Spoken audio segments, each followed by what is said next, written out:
Hi, everyone. Thank you so much for joining us today. We are so excited to get into this topic of the happiness factor with y'all. My name is Kaylee Hansen.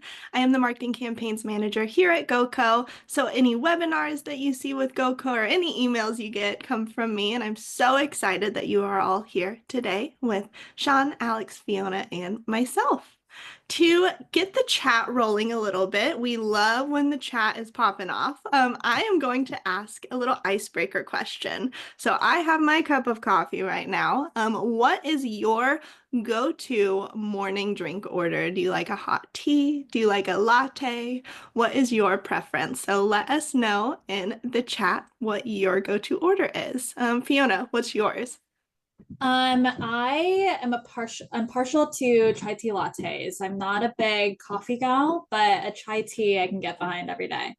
Oh, I love a good chai tea latte, especially when it's chilly outside, like Oh we were yeah. talking about before everyone hopped on. I love It's it. a good transition to fall too, right? As it gets chilly. Sure. For sure. Oh my gosh, I see a water in the chat. Charles, I wish water was my go-to drink order in the morning. What about you, Alex? What's yours? So mine is, I think, generally speaking, and I think you know this, Kaylee, it's usually an iced coffee of some sort, like an iced latte, but it's been so cold that recently it's been a venti oat milk cappuccino recently. It's been my go-to. It feels like holiday in a cup, you know? So See, I'm the weirdo who even in Dallas, Texas, when it's 100 degrees outside, I have to have a hot drink. I can't do cold or iced. So I wish I could because that would be so refreshing. But that cappuccino sounds awesome, Alex. What about you, Sean? Which side of the field are you on? Are you Yeah. on hot So drinks, iced? I am the opposite to you. I have a baby mouth, so I burn my mouth easily. So cold drinks all the way. Although I just got an AeroPress, so now I'm venturing into the hot coffee, warm beverage territory. So I might be convinced. But yeah, good cold brew, that's all I need. Something with caffeine is my go-to for sure. I'm with Yeah, you. I just need the caffeine. Bring it on. We exactly. so many different beverages in the chat. We have hot mochas, protein shake, black coffee, again, water. I wish I could do that. But keep these coming throughout the webinar. Keep the chats rolling in if you have any thoughts or questions for our panelists or anything we are talking about. Throughout the webinar, you can also add questions into the Q&A. It's at the bottom of the Zoom. And we will get to those either if they make sense in the presentation or at the very end. And last but not least, you will get the recording of this webinar afterwards, so sometime either today or tomorrow, and I will be sharing the SHRM and HRCI credits at the end of the webinar as well, both on screen and in the chat. So make sure to stick around so we can hear all of the amazing insight from Sean, Alex, and Fiona. And with that, I want to make some little introductions. So, Alex, do you mind kicking us off and telling us a little bit about yourself? sure, absolutely. So thank you to everyone, first of all, for spending some time with us today. I'm Alex Seiler. My background is as a chief people officer and a startup advisor. I currently advise 4 startups in the HR tech space, and I've been in people in HR for 20 years, which is scary to say out loud, and primarily focused on fractional clients right now, but also did 2 stints in-house as a CPO as well. So really excited to be here, especially on a topic that I think we are all, if not curious about, already focused on and need to think more about as we move into the future. So just a little bit about me. Awesome. Thanks, Alex. Really excited to have you here today, especially representing the GoCo side. So appreciate it. Fiona, you want to go next? Yeah, hi everybody. Thanks again for joining us. I am Fiona Dykes. I am the Vice President of People and Culture at Highlight Technologies, and we are a federal contractor. And I've graced my gears, particularly in the federal contracting industry, primarily in the tech space and health and human services. But I have been with Highlight for just under 10 years and have been with them for the majority of my career, and really excited to be chatting with you all today. Awesome. Thanks, Fiona. I'm really excited to hear your perspective on all of these topics as well. Sean, you want to go next? Yeah, so Sean McClay, I'm with Bucketlist Rewards. I've been with the company for about 4 years now, and it's been fun where we get to really become that consultant kind of advisor role of helping companies launch and kind of build their recognitions platforms and programs. So I get that fun, unique aspect of what companies are doing, what's working, what we're seeing in the industry as trends. So hopefully we can add some good conversations to the mix today as well.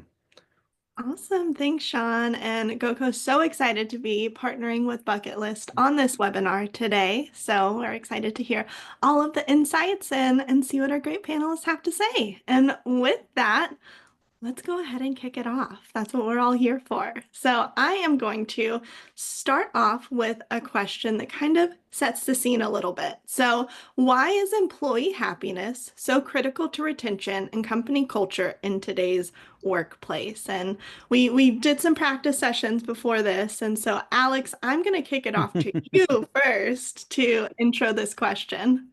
How did I know that? Oh, because I did.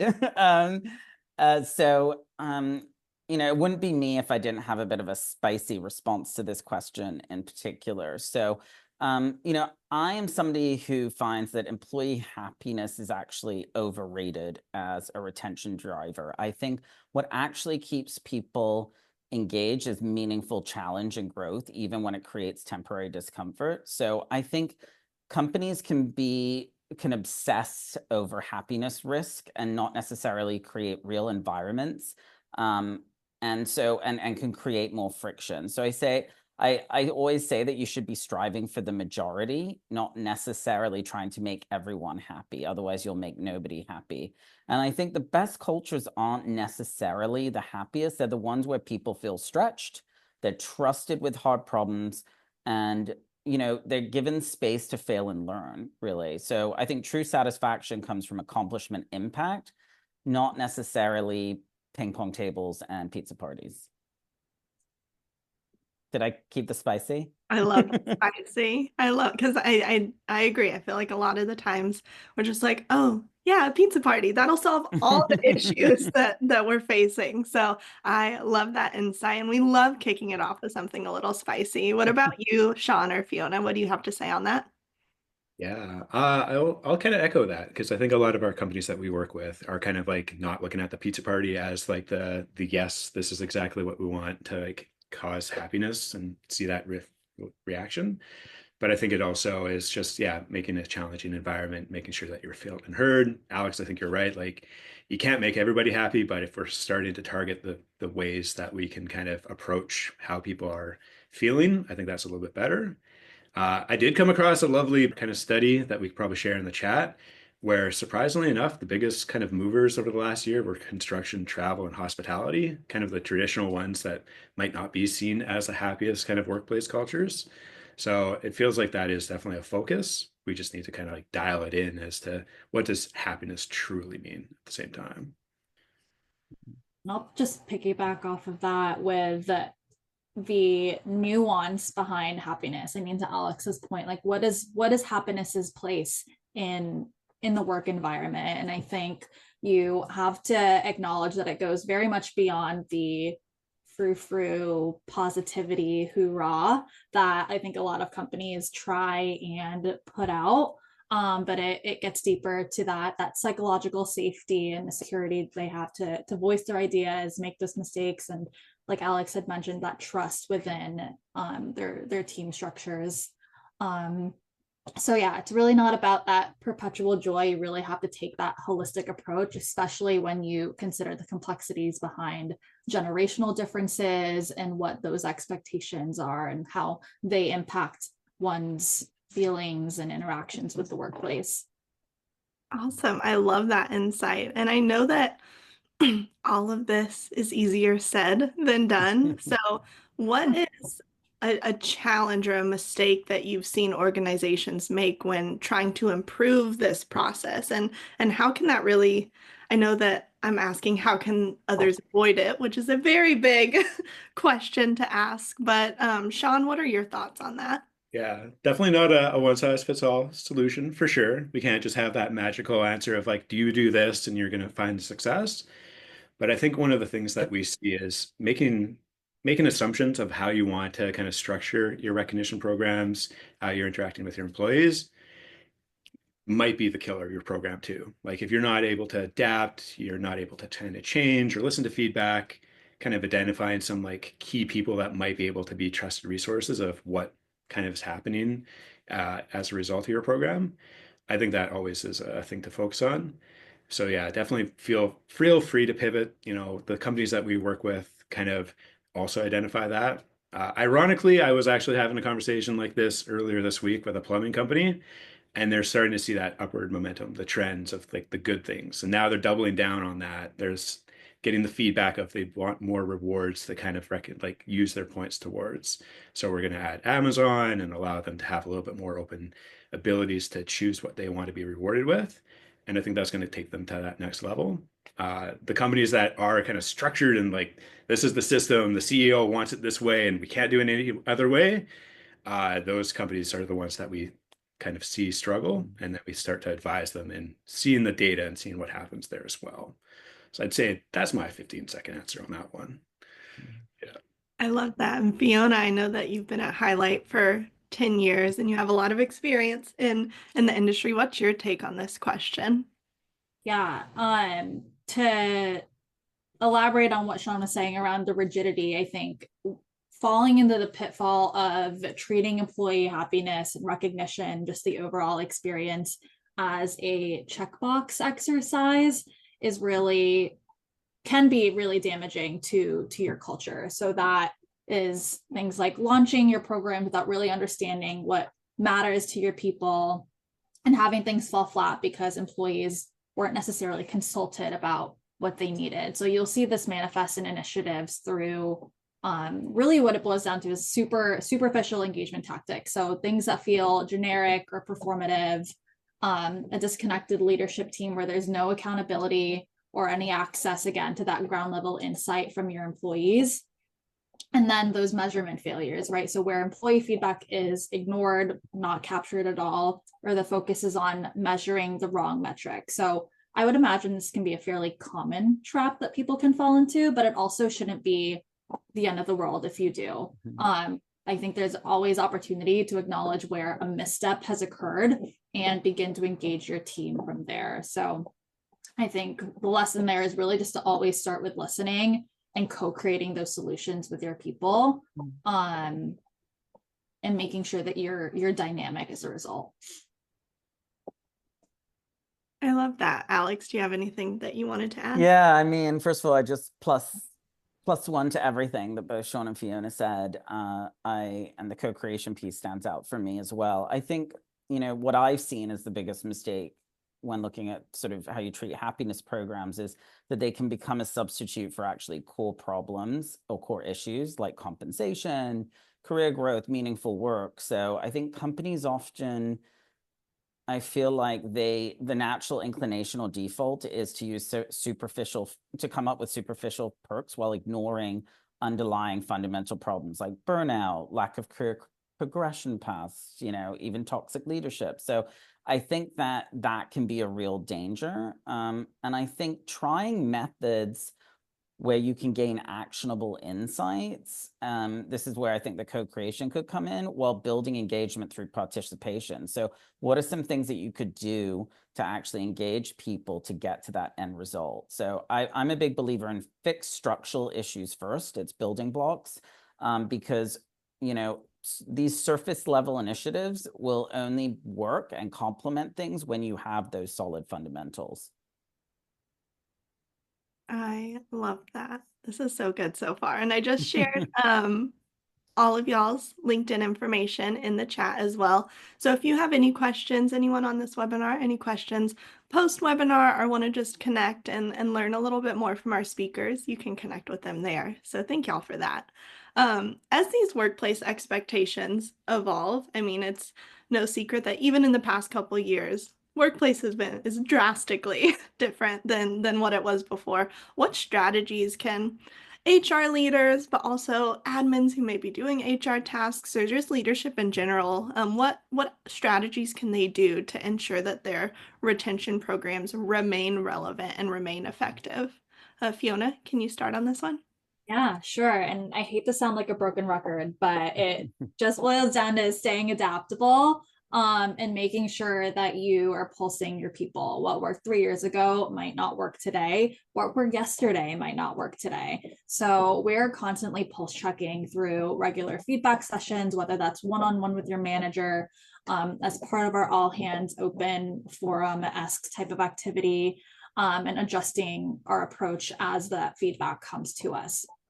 I think ultimately the goal isn't just to react to the workplace, and how it's evolving, but to anticipate, shape, and design those experiences proactively for employees to create that mutual value for them and for the organizations that we're all supporting. And so I know that sounds a lot like, oh, you need to be a wizard mind reader, but you really don't need a crystal ball. I think the most sophisticated proactive tool that you can lean on is already sitting right in front of you, and it's the form of your people, right? They're already telling you exactly what you need. It's just about if you're willing to listen. I love that, Alex. Do you have anything you want? Or Sean, I saw Yeah. you went off mute. Is there anything you wanted to add? Oh, I'll let Alex answer first. So again, Fiona's word adaptability is one that I was going to maybe harp on a little bit about. I use the term adaptability and flexibility and choice a lot, and I think it feeds into this here. I think the focus needs to be flexibility versus chasing trends. I think you want to build systems that anticipate change is the other thing I would say, not react to it. Like, I think if anything we've learned, particularly in the HR space over the last few years, is things move quickly and evolve very quickly. So we need to build systems that allow for that, and get very comfortable launching what I call micro experiments across different teams where you can rapidly test new retention ideas as well.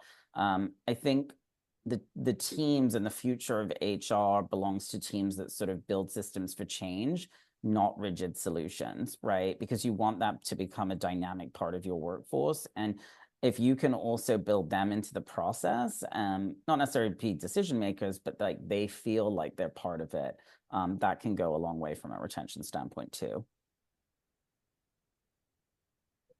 Yeah, I think everything's kind of been said already. Adaptability seems to really be the key of today's conversation.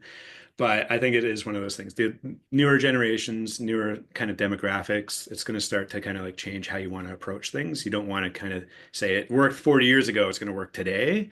So hopefully everybody on the call today doesn't have that mindset, but that is one of those things is every generation is going to value how they get challenged differently, how they get respected differently, get heard differently. So I think it's that just making sure that you're able to kind of open up those channels and allow for those open conversations. Because I don't know about you, but I've had a boss that was really horrible and really toxic, and when you can't talk to your boss. So making sure that you have that clear in communication is a key for me as well. I love that. And on the same path of just clear communication, expectations, things like that, I know that Bucketlist offers just a whole new world of automation and just employee appreciation. Sean, how do you envision like that intersection of automation with personalization, with that connection, to really just transform the employee experience, whether it is Bucketlist or just in general? There we go. Yeah. How do we sell a bucket list? No, just kidding. I think it really is one of those fun challenges that we have is trying to find where you can automate some of the processes, but also some of those processes you still want to make and feel human. So making the daily grind of like making sure your budgets are all set so that you know how much you're spending, that's all automated. Giving the people access to awards or ability to recognize, automated as well. But making sure that maybe a manager who's coming into the role for the first time has those tools might be a mixture of automation where you're providing them that tool set, but you don't want to give them a chat GPT replacement of what they're going to do as a recognition, because I feel like humans are starting to get pretty good at recognizing when chat GPT is getting involved in a conversation, and that just becomes a detractor. That wasn't authentic. That didn't feel heartfelt. Your manager didn't write you a lovely paragraph of awesomeness. That was truly just a robot that gave that to you. So I think there is that balance, is automate all the data processing, use it to get as much metrics as you can out of it. But then there's still that human element of like, what do those metrics mean? What are the teams telling us? And finding, the story amongst all the noise of data that you get provided. So I think that's kind of where we're kind of starting to see the industry and the trend, especially our side, is how do we introduce the AI side, but also not replace the human side of the program. Hopefully that makes sense. Yeah. I was muted, of course. But I agree totally. And Sarah, I see your comment in the chat that you love the insight about AI generated recognition. We are going to talk all sorts about AI here in a little bit because it's a topic that is I guess a little hot right now. A couple people are thinking about it. But Alex, Fiona, what do y'all think when it comes to automation, personalization, connection? I mean, Alex, I know that you work with so many different companies on so many different things. So what are your thoughts on that? I think for me, the big thing is, as you sort of introduce, whether it's AI or other forms of automation, is to not lose sight of the fact that, automation and personalization won't be replacing human connection. It's just kind of augmenting it, essentially. And so we are going to need both. We're just going to need to use them in different ways. And I think that the key will be, to using technology that really creates space for those genuine human moments, and maybe those moments that we don't get to do as much right now, or have as much, rather, I should say, because of all of the transactional pieces that we're dealing with. So I think the winners at the end of the day will be the organizations that find that balance between automating things that are transactional so you can elevate things that need to be transformational. That I want to write that down and Yeah. all over everything. He's been sitting on that for like 3 weeks, and he's like, all right, now's my time. I probably was, not gonna lie. Amazing. I don't know how to follow that up. But yeah, no, I agree with all of the above. I think your tech stack should create bridges and not barriers. If it's making people feel more isolated or siloed, it's failing what its fundamental purpose is, especially in those hybrid or remote first work environments. You want to make it easy to connect, not harder. And I came up with this a little bit ago while I was sitting here prepping. And I was saying earlier, it snowed where I am. I'm in the DC area. And I think technology is kind of like salt on our roads, right? And like I said, it snowed and stayed very cold. So this feels like a very apt metaphor for me. So too little salt, everyone's crashing out. The roads are awful. You're stuck in your house. You can't get anywhere. Just enough salt, you're helping make those roads navigable, you're easing those commutes, and just the general transportation is easier. And then too much salt, it's corrosive on the roads, it's bad for the environment, hurts my dog's paws, no good. So your goal with your tech stack and what you're implementing is to find that sweet spot, right? That clears the path for connection without damaging any of the existing technologies or the ecosystem that you have in place. I love that so much, especially since GoCo is an HRIS. We do work and integrate with different partners just to make the perfect tech stack for what people need. But there's a lot that can go right and a lot that can go wrong. So how can HR leaders avoid that tech fatigue when introducing these new tools to ensure that like all the tools are adding value to the employee experience instead of just being one additional login that the employees have to keep track of? I love single sign-on. Okay. I am a big proponent of single sign-on. So I'll start there. But no, in all seriousness, I think both employees and us as the executors of whatever these platforms are, both parties can become exhausted and disengaged if there's just too much going on, I think. And going back to what I'd said earlier about the happiness factor, I think your people are also going to respond differently based on their generational differences and how they interact with technology or have interacted with technology over the course of their lifetime. So you'll have older generations that are skeptical from the start, perhaps. I think they may prefer the human interaction and are going to seek out that training and support and value that a lot more. Then as you move into Gen X and millennials and beyond, I think you'll find that they may be more adaptive. But they'll definitely want to prioritize things like efficiencies and expect kind of that seamless digital experience. So ultimately, it's not going to be about how many tools that you have to support, but how seamlessly that's going to integrate into people's work lives and how your existing environment is going to respond. So I'd say just before introducing anything new, just ask yourselves if this is making employees' lives easier and how that's impacting the overall user experience. I love that, Alex. I know that you had some thoughts on this topic whenever we were practicing. What do you have to say? Was it the tech fatigue that I focused in on? Was that what it was? You had some thoughts on it, yes. Yeah, I mean, I think that as HR practitioners today, we deal with so much fatigue. And that can be felt by our employees, whether it's tech fatigue, if you're a remote first company in particular, whether it's, survey fatigue, whatever it may be. So my question always I ask before anything else is, what are we trying to solve for, right? Because I think when something new gets introduced, you take this sort of shiny new penny approach sometimes, and what works for some companies won't necessarily work for another. So my recommendation always is start with a clear tech strategy that really maps each tool to a specific pain point. So you really need to know what your pain points are in order to do that. And again, that goes back to what are you trying to solve for?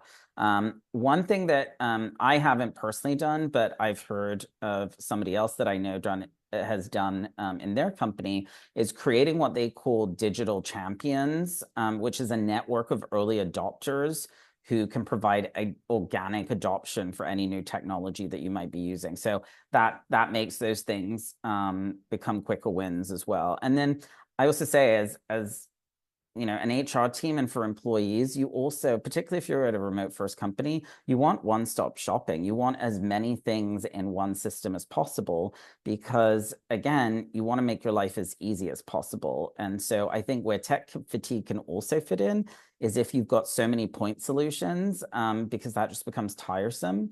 That focus on consolidation, simplification, and integration is also really critical. We love simple. Yeah.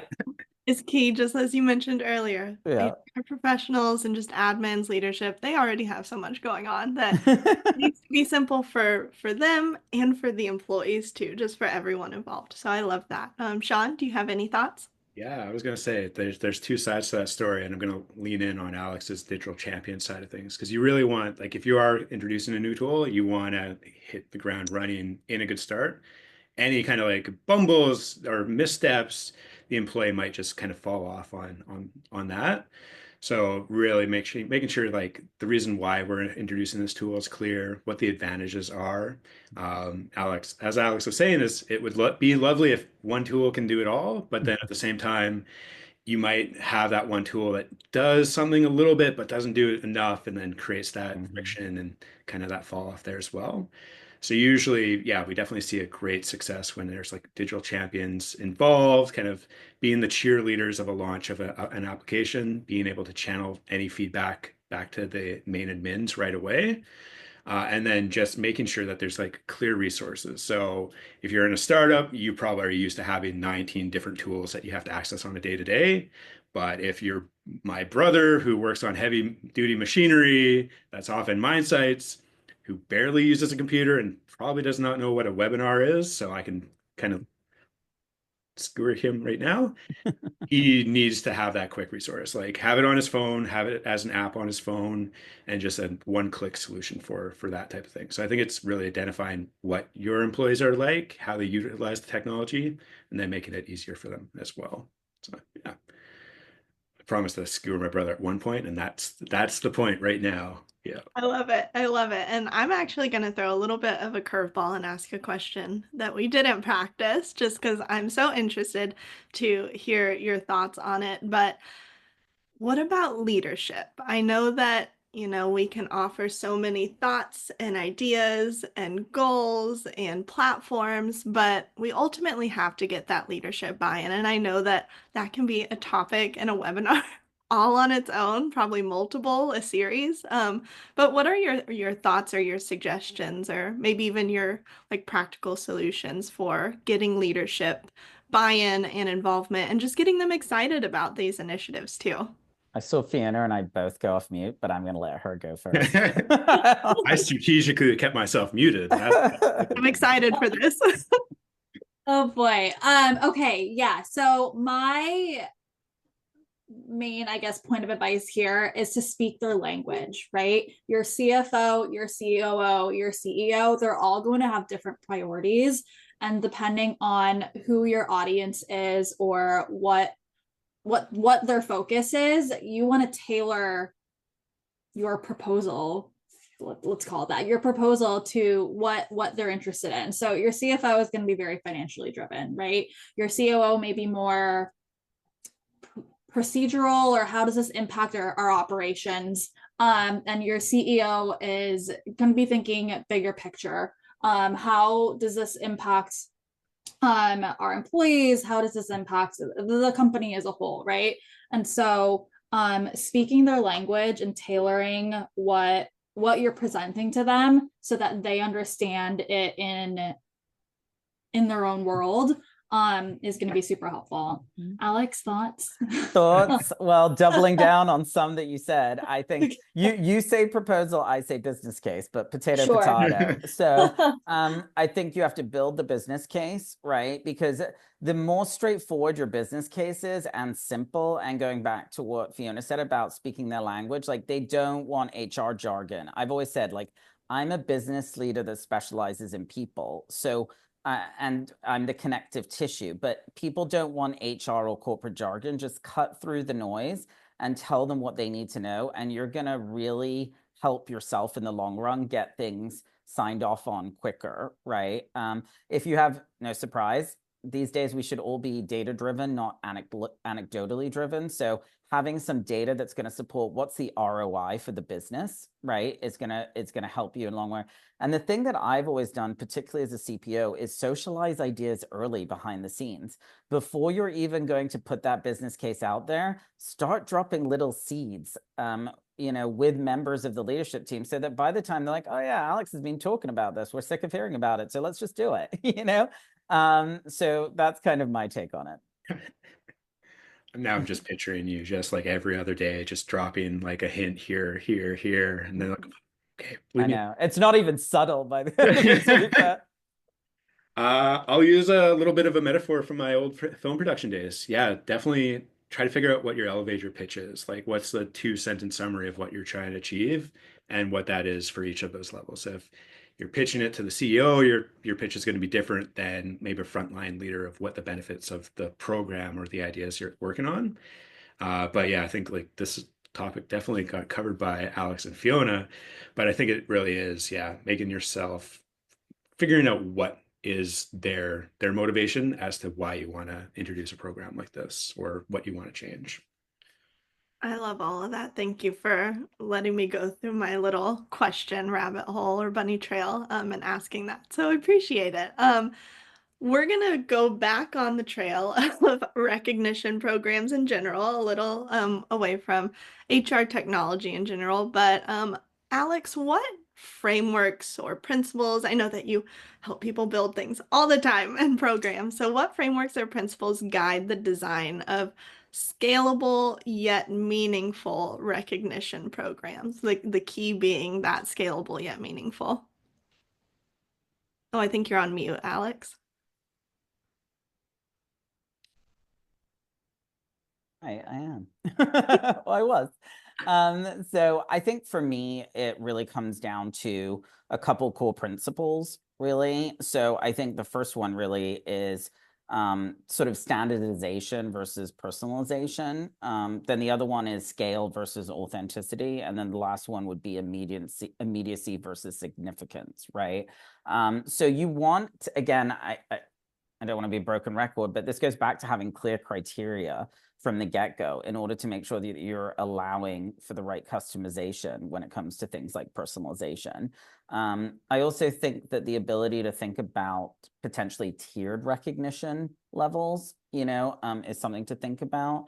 And then also a big thing I also find, or I've noticed, is that companies have got used to automating recognition processes, but we don't want to automate the sentiment, right? So, it's easy to now send out these emails and things like that, but people know that those could be AI generated or they could come somewhere else. So you really need to find a way to still create that human connection and sentiment with it. And also using data again, or analytics, to make sure you fully understand what the gaps are and the impact as far as what you're doing from a recognition process as well. I love that, Sean. I know that you're probably really excited to talk about this. Bread and butter. No, yeah. I mean, Alex, do you want to come work with Bucketlist? No, just kidding. I think it's let's talk, Sean. Let's talk. I think a lot of good key points there. Yeah, definitely the immediacy, like making sure that you're not sitting on a recognition is a big thing. You want to have that recognition real time. But again, Alex was saying a great point of like, if you're having those yearly anniversaries, make sure it's landing on the day, but not relying on just the platform to kind of like broadcast that message. If you're the leader, reach out to that person, give them the congratulations on being here for 5 years, and kind of finding that good kind of human versus robot interaction. Again, there's probably another theme that we'll start talking about more and more. But then again, just making sure that you've got that feedback loop. So scaling back to the last question, when you're building your program, get that feedback loop going and then keep listening to that feedback loop so that you're able to adapt as well. The best programs that we see definitely have that budget, but also have the messaging that is not always about the points that you're giving out. It's about that recognition. Being at Bucketlist for 4 years, and of course, using our own platform, every time I get a recognition, I still get that good feeling, but I don't really think about the points that I received there. It's less about that. It's more about, oh, cool, like I've helped Rebecca out on this, or I've helped, somebody else on a topic. And that's that good feeling that I get out of the recognition system. So I think there's that balance. You can obviously kind of advise on, what your budget could be, how to best utilize it, what manager level should get what points to do, or what kind of awards, and make it really kind of feel kind of like very customized and automated from an HR leader standpoint. But it is that balance of just making sure that people are being heard and felt at the same time. Yeah. I love it. Fiona, anything to add? Yeah, I think the only thing I'll add, and maybe foot stomp if someone else did already cover this, is the importance of tying it to your larger mission of the company and the values that you promote at the company. I know that's something that we've found a lot of success with at Bucketlist as well. So all of our kudos, recognition, anything that goes in the platform has to be tied to one of our corporate values, and it really prompts the employees to think about what the bigger picture impact is, but also helps them recognize that even just the smallest things can have that cascading effect and have a positive impact on the organization as a whole. And lastly, also just keeps our values top of mind for folks, right? And keeps them in the sphere of recognition. So yeah, and not to kind of talk about our features or anything, but even like the ability to kind of hover over the core value to feel like understand what exactly it's about. You might have some employees see the corporate values on the wall, but not really truly mean why they're actually your core values. Yeah. So I think that's another great point. And that's one of my biggest pet peeves, when core values just live on a wall, but they don't exist in any sort of conversation other than that, right? So as much as you can link that into the fabric of all of your conversations and make sure it's trickling down, that's where they'll actually become meaningful, and also where you'll have values alignment within your organization too. That's really interesting. I've thought about, aligning it to organizations' values, but just not having it live on a wall and it being represented through your recognition and through what you're giving back to your employees. I love that. Speaking of employees, I'm going to go on to a question that we have in the Q&A because I feel like it kind of goes with this conversation. So it says, our organization has to balance recognition across international regions. Let me see. I don't want to read all of it if I don't have to. A lot of different microcultures, frontline customer facing roles, as well as people who are in an office or remote. Is there any sweeping generalizations for equitable recognition between folks that are with and without their devices during the workday? So are there, I know that Sean, you were talking about how your brother works in construction, so he probably has people at his company that are in the office typing away all day, but then also people on the field. So what are your thoughts when it comes to those workplaces that are a little atypical in the way that they do things? Sean, do you want to start with that? Yeah, sounds like I probably could. Yeah, definitely. Yeah, no, I think really it does, if you can make your program feel adaptable, like there's again, not that one solution fits all. So when we have those multinational companies, all across the world, each region is going to have their own ways of recognizing their own values and kind of appreciate how to be recognized, and making sure that you have room in your program to really allow that local team to decide what is a recognition and what does that mean to that team. And then again, generational boundaries, same thing. The newer generation will want those thanks. My brother, even though he's younger than me, acts like an old man. As long as he has a job, he's happy. So kind of tailoring it towards that. And then when we work with manufacturing companies, it's really kind of like, how do you showcase those recognitions in different ways? Making it easy for the managers to give out the recognition, but maybe having TVs in the break room that show like a constant feed of those recognitions coming through, or even bringing them up in like team meetings or your start of day safety meetings where you can have that open availability to like still shout out Joe for doing something in person and reflect that back into any platforms or recognition programs you have. I think sometimes you kind of want to just focus on what will work everywhere, and that can kind of lead to that friction that an employee just doesn't see the value that they will receive from it, and then immediately shut off and never think about it again. So that's my initial thoughts. Yeah.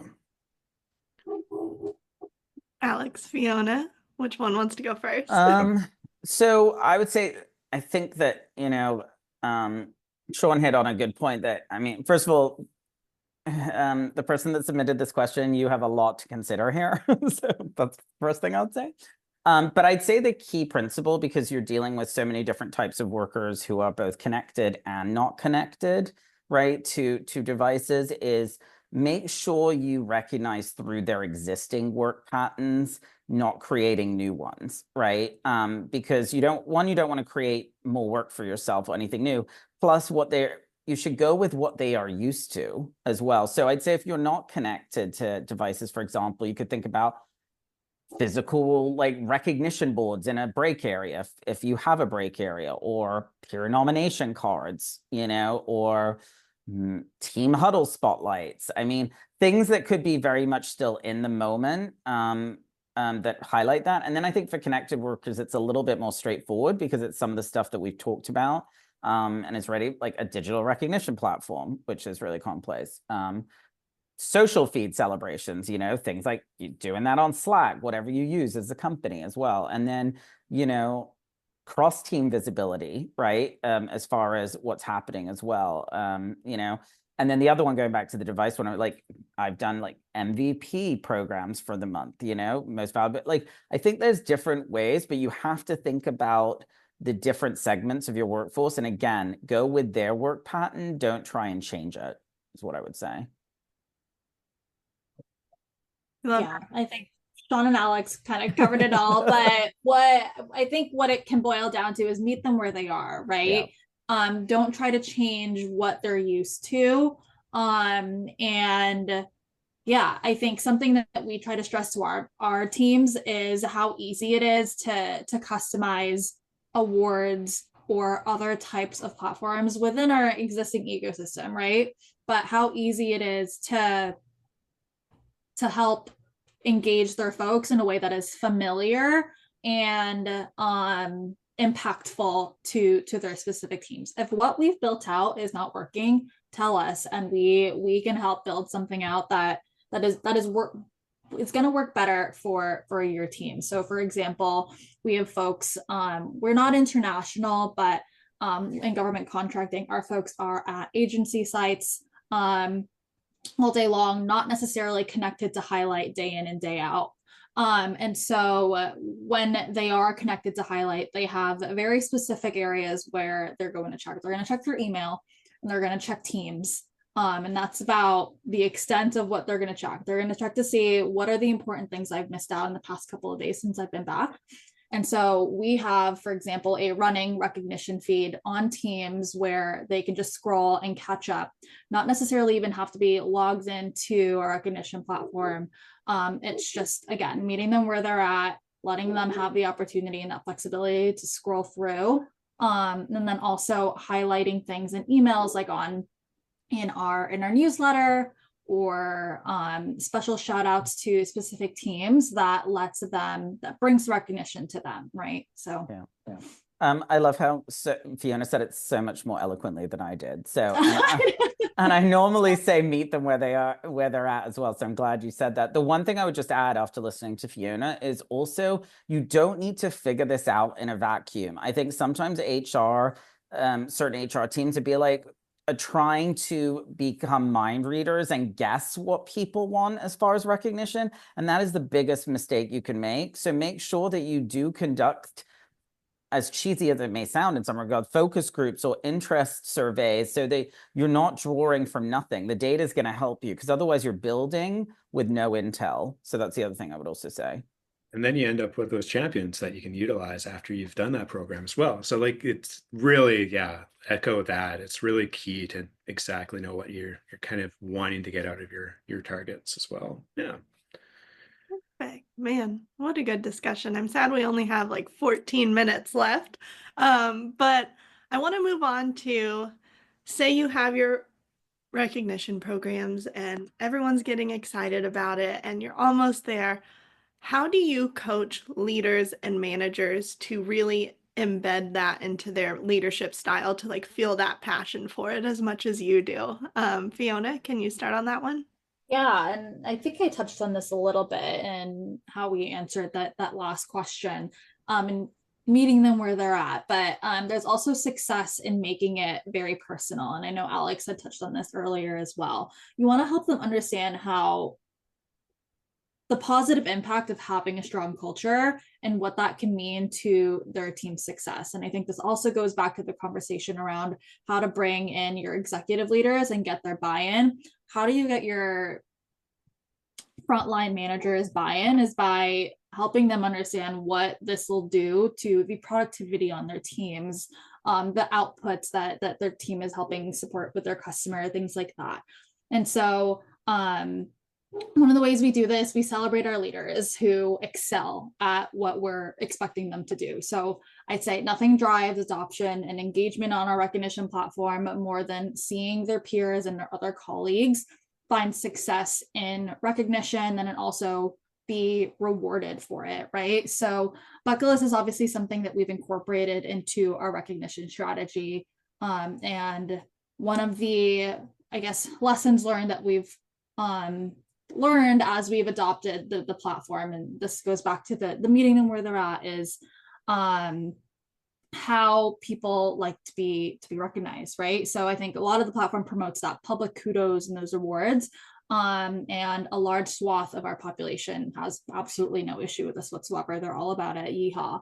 But as we got a few months into the platform, we noticed a group of folks that had positive feedback overall about the platform and its use cases, but they weren't necessarily super active. And so as we dug into it, and again, this goes back to listening to your people, we recognized that they preferred more of that quiet acknowledgement, right? And more of the project related recognition.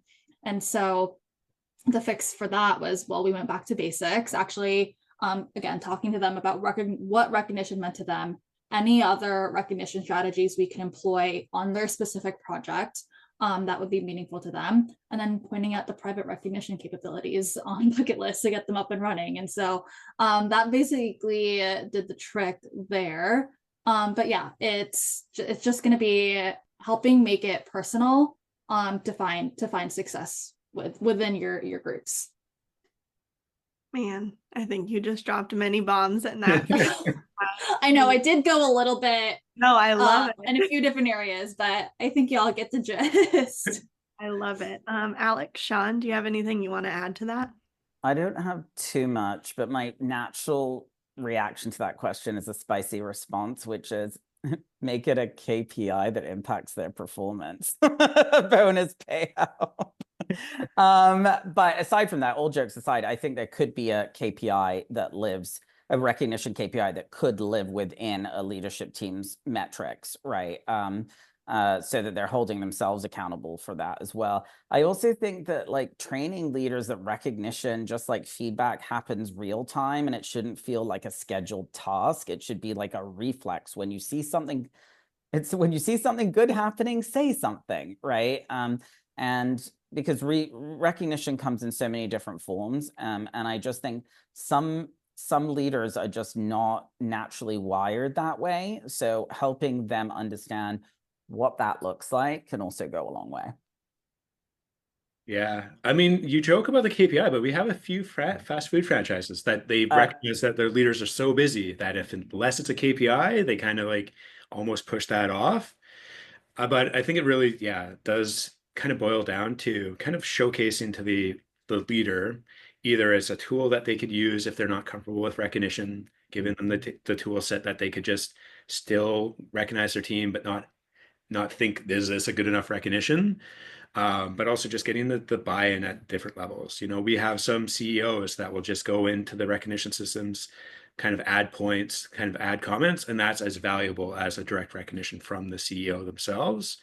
I think there's different approaches that will work with different leadership styles. I think it's just more kind of what Fiona and their team went through is what will work. Okay, this didn't work. How do we adapt? How do we go through that? Rodrigo on our team works with a highlight all the time of like figuring out what that actually truly means. And I think at the end of the day, again, not one size fits all, show the value. Getting the leadership buy-in is the first key, and then embracing what ideas they come up with as well. Because they'll come up with, oh, now I can give out an award for my top salesperson of the quarter. Let's get that award into the system. And I'll talk to it as like the bucket list style, but that could easily be replicated in a physical real world style as well. It's just more getting them on board, then kind of showcases it to the employees, and then it kind of trickles on from there.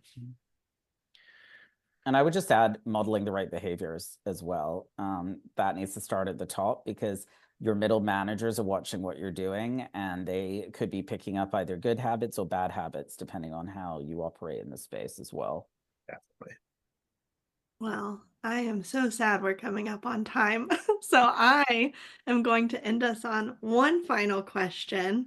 What is one piece of advice or like little nugget that you would like to give senior HR leaders or admins or anyone implementing these programs about balancing all of these topics we talked about: technology, happiness, connection, things like that in the future of their work? And I'm going to start with you, Alex, on this one. What's your final little sprinkle? Make it spicy. I had a feeling you were going to make it spicy. No pressure. I mean, I may have said it earlier. One thing is definitely how a key one, if it didn't come across, is how technology should really amplify human connection, not replace it.